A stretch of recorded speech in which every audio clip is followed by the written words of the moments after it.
तो इस टाइम पे आपको स्टार्टिंग ऐसे चैप्टर से नहीं कर देनी है जो आप लोगों ने पढ़ा ही नहीं है। बच्चों देखो यहीं पे आके आपकी गेम बसती है, ठीक है कि नहीं? है कि मोटिवेशन तो बढ़िया होता है, यस, है ना, आई कैन डू इट और ऐसा बहुत सारा XYZ मोटिवेशन आपको मेडिटेशन, वरना ये लीड करेगा आपके कम मार्क्स की तरफ। फिर आप बाद में ऐसी चीजें, कुछ गलत चीजें जो आपको रियल में होती हुई दिखाई देती है, but there is no evidence, यानी कि उनका कोई एविडेंस ही नहीं है, ठीक है। और जितनी जल्दी से नेगेटिविटी स्प्रेड होती है ना, उतनी जल्दी से पॉजिटिविटी डेफिनेटली स्प्रेड नहीं होती। आप सभी ऑलमोस्ट सभी बच्चों के आपके प्री बोर्ड का एग्जामिनेशन या तो स्टार्ट हो चुके हैं या स्टार्ट होने वाले हैं। तो इस वीडियो में हम लोग बेसिकली डिस्कशन करेंगे एक ऐसी स्ट्रेटेजी जिससे आप लोग एक्सेल कर सकते हो अपनी प्री बोर्ड की प्लानिंग क्लास 10th की। आप किसी भी सब्जेक्ट की बात करो, इस प्लानिंग का, इस स्ट्रेटेजी का, इस एक्शन प्लान का आप यूज अपने हर एक सब्जेक्ट में यूज कर सकते हो। डेफिनेटली अपनी स्कोरिंग को इंप्रूव कर सकते हो। तो बेसिकली स्टार्ट करते हैं इस वीडियो को, समझने की कोशिश करते हैं। पहले मैं आपको बता दूं कि इस वीडियो में हम लोग क्या क्या डिस्कशन करने वाले हैं। बेसिकली 3 चीजों के बारे में हम लोग डिस्कशन करेंगे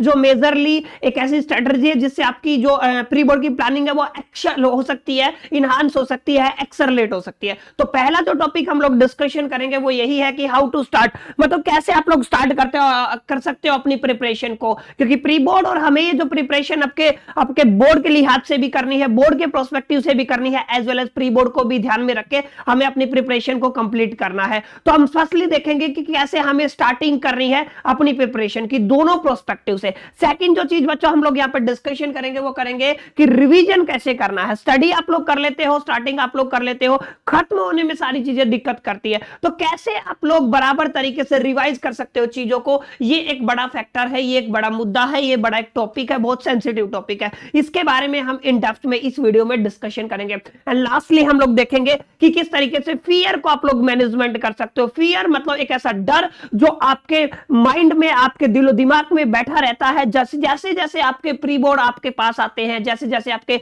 फाइनल एग्जामिनेशन आपके पास आते हैं, क्योंकि इससे पहले बच्चों आप लोगों ने कभी बोर्ड के एग्जामिनेशन नहीं दिए होंगे, तो डेफिनेटली कैसे होगा, क्या होगा, पढ़ा हुआ याद रहेगा, नहीं रहेगा। There are the lot of type of the fears जो आपके दिमाग में रहते हैं। तो बच्चों इस ऐसी डिफिकल्ट सिचुएशंस में इस फियर को हम लोग कैसे मैनेज कर सकते हैं, तो ये मैनेजमेंट ऑफ फियर की जो कलाकारी है हम लोग इस वीडियो में डिस्कशन करेंगे और इस तरीके से हम अपनी इस वीडियो को कंटिन्यू करेंगे। तो सबसे पहले मैं आता हूं आपके फर्स्ट टॉपिक के ऊपर कि स्टार्ट कैसे किया जाए। अब आपको बहुत सारी वीडियोस YouTube के ऊपर भी मिल जाएंगे, आपके टीचर्स ने भी आपको बताया होगा, लेकिन ये एक यूनिक प्लानिंग है, यूनिक स्ट्रेटजी है जिसका यूज करके आप कह सकते हो, है ना, एक्सेलरेटेड स्टार्टिंग कर सकते हो अपने सिलेबस की। तो सबसे पहला जो पॉइंट आपको बच्चों याद रखना है वो पॉइंट यही है कि आपको कोई भी अननोन या फिर ऐसा चैप्टर जो आप लोगों ने नहीं पढ़ा है, चाहे मैं आप फिजिक्स की बात करो, केमिस्ट्री की बात करो, बायोलॉजी की बात करो, चाहे आप लोग मैथमेटिक्स की बात करो, सिविक्स की बात करो, या इन शॉर्ट आप संस्कृत, किसी भी सब्जेक्ट की बात करो, तो इस टाइम पे आपको स्टार्टिंग ऐसे चैप्टर से नहीं कर देनी है जो आप लोगों ने पढ़ा ही नहीं है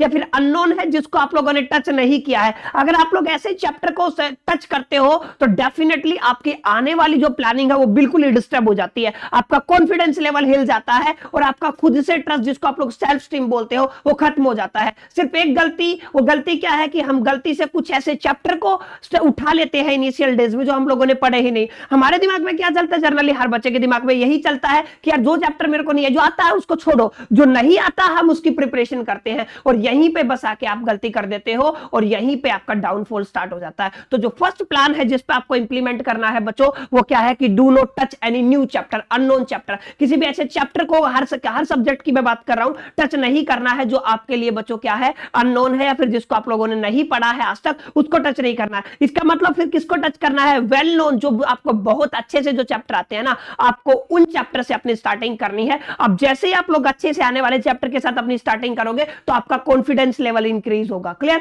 और आपका सेल्फ स्टीम इंक्रीज होगा और आपका जो इंटरेस्ट है स्टडी में वो बनता जाएगा। आप बर्डन की तरह नहीं लोगे स्टडी को, लेकिन जैसे ही अगर आप लोगों ने अननोन चैप्टर को टच किया ना तो डेफिनेटली वो आपके ऊपर बर्डन बढ़ जाएगा। तो ये पहला आपका पॉइंट है कि स्टार्टिंग के टाइम पे बच्चों आपको ध्यान में रखना है, do not touch any new chapter. Second, अगर मैं बात करूं, आपको केवल और केवल वही चीजें रिवाइज करनी है, या फिर आप कह सकते हो only revise from the already done chapter जो मैंने बताया। रिवीजन का मतलब बच्चों यही होता है कि जो चैप्टर हमने वेल डिफाइंड तरीके से, एक बेहतर तरीके से, एक बेहतर प्रेजेंस ऑफ माइंड के साथ पढ़े हैं, स्टडी किए हैं, जिनकी प्रैक्टिस की है, हमें सिर्फ उन्हीं को रिवाइज करना है, उन्हीं के नोट्स को पढ़ना है, ठीक है। और कोशिश करें कि आप लोग क्लास नोट्स को यूज करें जो क्लास में आप लोगों के बनवाए होंगे, ठीक है, किसी टीचर ने बनवाए होंगे या किसी कोचिंग वाले ने बनवाए होंगे, मतलब क्लास नोट्स का आप लोग यूज करें। और डेफिनेटली आप उनको यूज करेंगे तो वो भी आपके कॉन्फिडेंस लेवल को इंक्रीज करने में आपकी हेल्प करेगा, और डेफिनेटली दोनों पॉइंट्स आपकी हेल्प करेंगे प्री बोर्ड और फाइनल एग्जामिनेशन में बेटर स्कोरिंग करने में। और एक इंपॉर्टेंट आपको बता देता हूं, अगर आपके पास सोर्स नोट्स नहीं है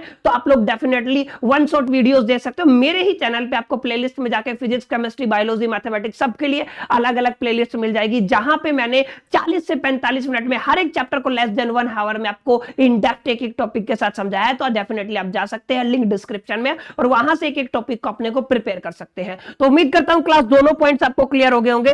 थर्ड जो है आपका वो काफी इंपॉर्टेंट है बच्चों। देखो यहीं पे आके आपकी गेम बसती है, ठीक है कि नहीं, क्योंकि मेरे को पता है जब भी आप स्टार्टिंग की बात करते हो, इनिशियल डेज में आपका मोटिवेशन हाई होता है, हर बंदा कुछ दिन अच्छी प्रिपरेशन करता है, लेकिन डे बाय डे जैसे जैसे आपका एग्जामिनेशन पास आते हैं, डेफिनेटली वो मोटिवेशन, वो इंस्पिरेशन, वो स्ट्रेटजी सब कुछ खत्म होने लगता है। अब इसका रीजन क्या है कि हम मोटिवेशन तो बढ़िया होता है, यस है ना, आई कैन डू इट, और ऐसा बहुत सारा XYZ मोटिवेशन आपको मिलता है, उसकी वजह से हम लोग स्टार्ट तो कर देते हैं लेकिन उसको सस्टेन नहीं कर पाते। सस्टेन ना करने का रीजन क्या है कि हम क्या करते हैं, डायरेक्ट बड़ा अचीव करना चाहते हैं, क्लियर है कि नहीं, हम स्टेप्स को फॉलो नहीं करते हैं, प्रोसेस को फॉलो नहीं करते हैं। अगर प्रोसेस को आप लोग फॉलो करेंगे तो डेफिनेटली उस टारगेट जो आप लोगों ने सेट किया है 95, 6 उसको अचीव किया जा सकता है, लेकिन हम डायरेक्टली उसको अचीव करने की कोशिश करते हैं, यानी कि हम लोग प्लानिंग नहीं बनाते, क्लियर।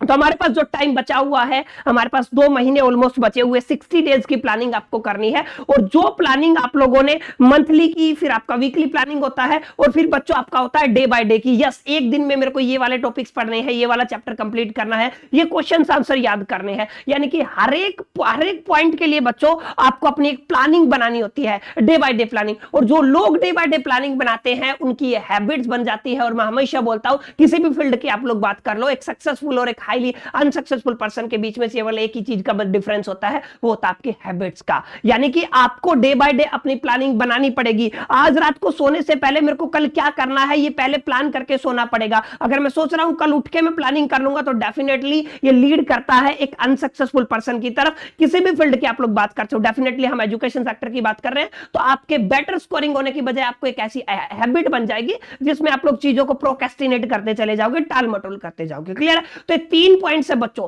जिनको आपको ध्यान में रख के अपनी प्रिपरेशन को स्टार्ट करना है। पॉइंट नंबर फर्स्ट, आपको उन्हीं चैप्टर से स्टार्ट करना है जो आपको अच्छे से आते हैं, उन्हीं नोट्स को रिवाइज करना है जो आप लोगों ने बढ़िया तरीके से जिन चैप्टर्स को पढ़ा हुआ है। थर्ड आपका पॉइंट क्या है कि आपको हर एक दिन की अपनी प्लानिंग करके सोना है और उसी प्लानिंग पे इंप्लीमेंट करना है। डेफिनेटली बच्चों अगर आप लोग ऐसा करते हो ना तो आपकी जो स्टार्टिंग है ना वो बेहतरीन होगी। और मैं हमेशा बोलता हूं अगर आपका स्टार्टिंग अच्छा है ना तो एंड डेफिनेटली अच्छा होगा, ठीक है। इंपॉर्टेंट बात है, हिंदी में भी एक लाइन है कि अगर जो आपका आगाज है वो बहुत अच्छा होता है, आगाज का मतलब स्टार्टिंग, तो अंजाम डेफिनेटली बढ़िया होता है, अंत बढ़िया होता है, ठीक है। तो इन तीनों पॉइंट्स को आप जैसे ही आप लोग इंप्लीमेंट करके चलोगे तो देखो आपकी प्लानिंग कितनी बूस्ट होती है, definitely I am damn sure. और अगर आप इस प्लानिंग को फॉलो करते हो और अपने प्री बोर्ड या फिर बोर्ड को देने के बाद डेफिनेटली अगर आपको कुछ हेल्प होती है तो आप वापस वीडियो के ऊपर आओ और कमेंट करके जाओ कि यस ये जो वीडियो देखने के बाद मेरे को बहुत कॉन्फिडेंस मिला और इस वीडियो ने मेरा काफी हेल्प किया। और डेफिनेटली ये होगा अगर आप लोग दिल से इस प्रोसेस को फॉलो करोगे।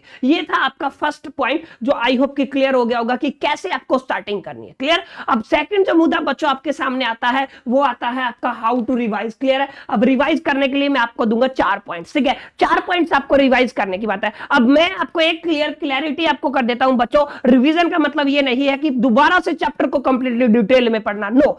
फर्स्ट टाइम जब हम लोगों ने चैप्टर को पढ़ा तो हमें चैप्टर के बारे में कुछ नहीं पता था, लेकिन जब मैंने एक बार पढ़ लिया तो मेरे को एक तरीके से मैं गो थ्रू हो गया, तो मेरे को पता है इस आर्टिकल में ये लिखा हुआ, इस आर्टिकल में ये लिखा हुआ। रिवाइज का मतलब क्या है, वो सारा जो लैंग्वेज लिखा हुआ है उसको अपनी लैंग्वेज में 2 या 3 लाइन में कन्वर्ट कर देना, जो यूजफुल इंफॉर्मेशन है जिसका यूज हम अपने फाइनल एग्जामिनेशन में बच्चों करेंगे, ठीक है। यानी कि रिवीजन का मतलब सब कुछ दोबारा पढ़ना नहीं है, रिवीजन का मतलब है इंपॉर्टेंट चीजों को दोबारा रिवाइज करना, रिकैप करना, आपके सबकॉन्शियस माइंड में डालना, ठीक है। तो रिवीजन के टाइम पे आपको आपको फर्स्ट जो पॉइंट मैं आपको देना चाहूंगा वो ये है, start reading from the already made notes. अब कई बच्चे क्या करते हैं, रिवीजन के टाइम पे अपना नोट्स बनाना स्टार्ट करते हैं। यस, ये एब्सोल्युटली नॉनसेंस और डिजास्टर साबित होगा अगर आप लोग भी इस स्ट्रेटजी को फॉलो करोगे कि आप लोग रिवीजन के टाइम पे भी अपने नोट्स बना रहे हो। नो बच्चों, आपके जो क्लास नोट्स बने हुए हैं, आप लोगों ने जितना भी बनाया हुआ है उनसे अपना रिवीजन स्टार्ट करें। अब आपको नोट्स बनाने का टाइम नहीं है,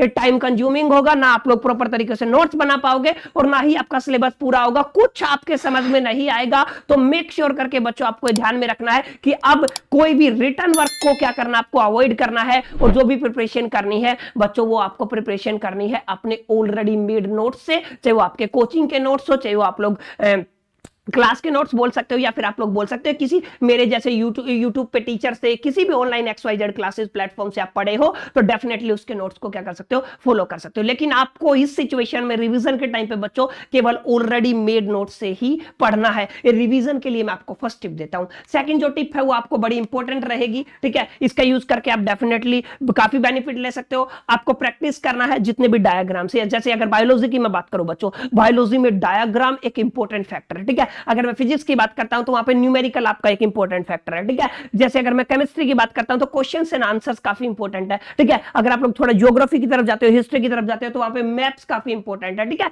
ये सभी चीजें, यानी कि मैंने क्या क्या बोला, मैंने आपको क्वेश्चंस आंसर बोले, मैंने आपको मैप बोला, मैंने आपको डायग्राम्स बोला, मैंने आपको न्यूमेरिकल्स बोला, इन सभी की बच्चों आपको अच्छे से इंटेंस हार्डवर्क करके प्रैक्टिस करना है, प्रचंड पुरुषार्थ करना है और डेफिनेटली एक एक चीज को रफ में बनाना है, रफ में प्रैक्टिस करना है। अब इससे होगा क्या, जैसे आप लोग अपनी प्रिपरेशन इन क्वेश्चंस को रफ में सोल्व करने की कोशिश करते हो, अपनी रफ नोटबुक में आप मैप को बना के देखते हो, न्यूमेरिकल्स को करके देखते हो, क्वेश्चन एंड आंसर को करके देखते हो, डायग्राम को करके देखते हो, तो आपकी एफिशिएंसी बच्चों इंक्रीज होती है। यानी कि क्वेश्चंस अटेम्प्ट कर आंसर राइटिंग करने का जो आपका एबिलिटी है, वो जो टाइमिंग है बच्चों वो घटता है। यानी कि कम टाइम में आप लोग क्वेश्चंस को ज्यादा बेहतर तरीके से और प्रैक्टिस मतलब कॉन्फिडेंस के साथ आप लोग कर पाओगे, ठीक है। तो जब आप लोग रिवाइज करते टाइम आपको बच्चों ये बात ध्यान में रखनी है कि किसी भी हालत में हमें हर एक क्वेश्चंस, डायग्राम्स को, न्यूमेरिकल्स को, रिएक्शंस को, मैप्स को, सबको प्रैक्टिस करना है अपनी रफ नोटबुक में विदाउट एनी हेजिटेशन, वरना ये लीड करेगा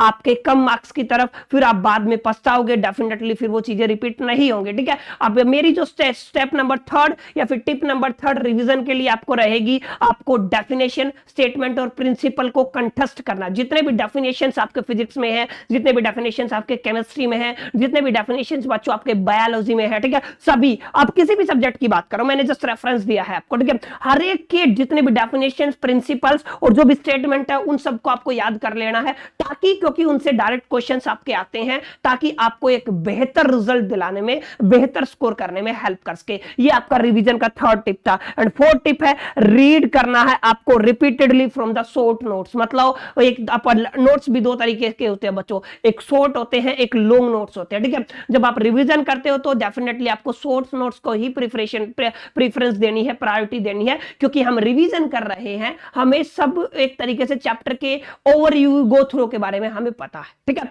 उम्मीद करता हूं क्लास आपका जो रिवीजन की 4 टिप्स आपको समझ में आई होंगी और आपको काफी अच्छे से ये चीजें हेल्प भी करेंगी। और मैं उम्मीद करता हूं दिल से आप लोग, जो बंदा इस वीडियो को देख रहा है, जो बच्चा इस वीडियो को देख रहा है, वो इसको इंप्लीमेंट करके रिजल्ट लेके डेफिनेटली कुछ बढ़िया स्कोर करेगा अपने फाइनल एग्जामिनेशन में और प्री बोर्ड में, ठीक है। तो ये 2 टॉपिक्स जो मैंने आपको शुरू में बताया था वीडियो के कि हम लोग यहाँ पर डिस्कशन करेंगे, उम्मीद करता हूं आपको समझ में आ गया होगा। अब आते हैं 3rd, जो मेरा पर्सनल फेवरेट है, जिसके ऊपर अगर मैं 4-5 घंटे भी बात करना चाहूं तो कर सकता हूं, ठीक है। वो है आपका फियर। और फियर के ऊपर बच्चों मैं थोड़ा सा आपको बताना चाहूंगा, क्योंकि अगर आप डेफिनेशन की तरफ जाते हो तो ये फियर शब्द है ना, इसका अगर आप लोग थोड़ा सा ध्यान से मीनिंग देखोगे, false evidence appearing in real, मतलब कुछ ऐसी चीजें, कुछ गलत चीजें जो आपको रियल में होती हुई दिखाई देती है, but there is no evidence, यानी कि उनका कोई एविडेंस ही नहीं है, उनका कोई प्रूफ ही नहीं है, उनकी कोई एग्जिस्टेंस ही नहीं है। ये एक तरीके का मेंटलिंग डिसऑर्डर होता है या फिर इमोशन होता है, मेंटल इमोशन होता है, जब अंदर से फील करते जो चीज एग्जिस्ट ही नहीं करती, ठीक है। यानी कि जब आप बोर्ड के टाइम पे रहते हो, यानी कि आपके प्री बोर्ड होते हैं, फाइनल एग्जामिनेशन होते हैं, क्योंकि बच्चों आप लोग सभी 10th में हो, और 10th का मतलब क्या होता है कि आप लोग फर्स्ट टाइम बोर्ड दे रहे हो, ठीक है। तो अलग अलग टाइप के आपके फियर आते हैं, ठीक है। तो इसको आपको क्या करना है, सबसे पहली बात मैं बताता हूं, फियर मैनेजमेंट के लिए बच्चों आपको क्या करना है, फियर मैनेजमेंट के लिए आपको बच्चों अपने कॉन्फिडेंस को बिल्ड करना है। कॉन्फिडेंस सिर्फ एक ही तरीके से बिल्ड होगा, वो है आपका practice, practice and practice, intense hard work. मैं फिर बोल रहा हूं, प्रचंड पुरुषार्थ आप लोग बोल सकते हो। एक बेहतरीन प्रैक्टिस करके, जितना ज्यादा आप लोग प्रैक्टिस करोगे अपने सिलेबस का बच्चों, उतने ही ज्यादा आपके कॉन्फिडेंस के इंक्रीज होने के चांसेस है, ठीक है। और जैसे जैसे आपका कॉन्फिडेंस इंक्रीज होगा, आपको फियर टच भी नहीं करेगा। आई एम डैम श्योर, ये बात आपको भी पता है, ठीक है। यानी कि पहली जो प्रॉपर्टी, पहली जो आप टिप बोल सकते हो जो आपको याद रखनी है और जिस पे इंप्लीमेंट करना है बच्चों, वो क्या है कि आपको बिल्ड करना है अपने कॉन्फिडेंस को, प्रैक्टिस करके आपके क्वेश्चंस को, ठीक है कि नहीं। अब सेकंड चीज आपको थोड़ा ध्यान में रखना है, इस टाइम पे थोड़ा अवेयर होने की जरूरत है, क्योंकि अवॉइड करना है आपको फॉल्स इंफॉर्मेशन को। देखो बच्चों, सोशल मीडिया का दौर है,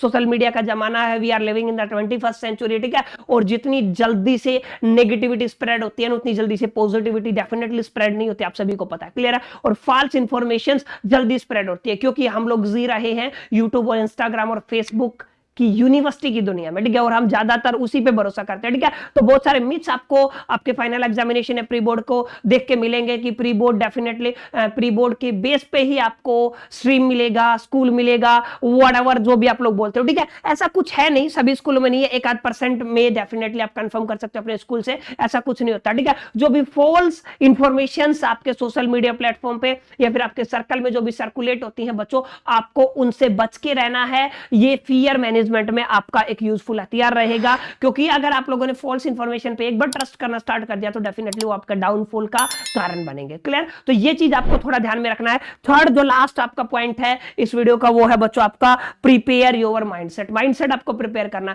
क्योंकि प्री बोर्ड के मार्क्स आपके कहीं पे काम नहीं आने वाले, असेसमेंट के बेस पे भी कहीं पे काम नहीं आने वाले। और प्री बोर्ड का एग्जामिनेशन डेफिनेटली टफ होता है as compare to the final examination. मैं आपको रीजन बता देता हूं, क्योंकि हर स्कूल चाहता है कि हमारे बच्चे बेहतर से बेहतर कंपटीशन को फेस करें और फाइनल एग्जामिनेशन में स्कोर करें। तो जानबूझ के जो प्री बोर्ड का एग्जामिनेशन है बच्चों, वो थोड़ा टफ बनाया जाता है। और मैं फिर आपको बता देता हूं, कोई भी प्री बोर्ड का एग्जामिनेशन आपके डायरेक्ट किसी भी पीवाईक्यू से उठा के नहीं होता है। ये जितना टफ बना सकते हैं स्कूल वाले, वो बनाते हैं और डेफिनेटली काम करते हैं। आपको एक चीज ध्यान में रखना है कि आपके प्री बोर्ड डेफिनेटली आपके फाइनल एग्जामिनेशन से टफ होंगे होंगे और होंगे। आपको सिर्फ उसको अटेम्प्ट करने के तरीके पे, अपने प्रिपरेशन में कोई इस चीज पे इंपैक्ट नहीं डालना है। ये माइंडसेट बच्चों आपको डेवलप करना है। और डेफिनेटली एक चीज भी आपको याद रखनी है कि फाइनल एग्जामिनेशन में आपका जो पेपर है वो बहुत आसान आएगा। मेक श्योर कि आपको इस चीज को ध्यान में रखना है, ठीक है। तो इस तरीके से तीनों पॉइंट्स को अगर आप लोग फॉलो करते हो बच्चों, तो डेफिनेटली आपका जो फियर है वो चुटकियों में भाग जाएगा। एक तरीके से आप लोग कह सकते हो फियर आपका मैनेज हो सकता है, ठीक है। उम्मीद करता हूं आप लोगों को क्लास, ये मेरी दी इंफॉर्मेशन यूजफुल लगी होगी और ये स्ट्रैटेजी आपकी एक्सेल करेगी आपकी प्री बोर्ड की प्लानिंग में, आपकी प्रिपरेशन में। अगर वीडियो आपको अच्छा लगा तो आप लाइक कर सकते हो, अपने फ्रेंड्स के साथ शेयर कर सकते हो। अगर आप चैनल पर नए हो तो सब्सक्राइब कर सकते हो। बाकी मिलते हैं नेक्स्ट वीडियो में, तब तक के लिए मेरी तरफ से ऑल द बेस्ट।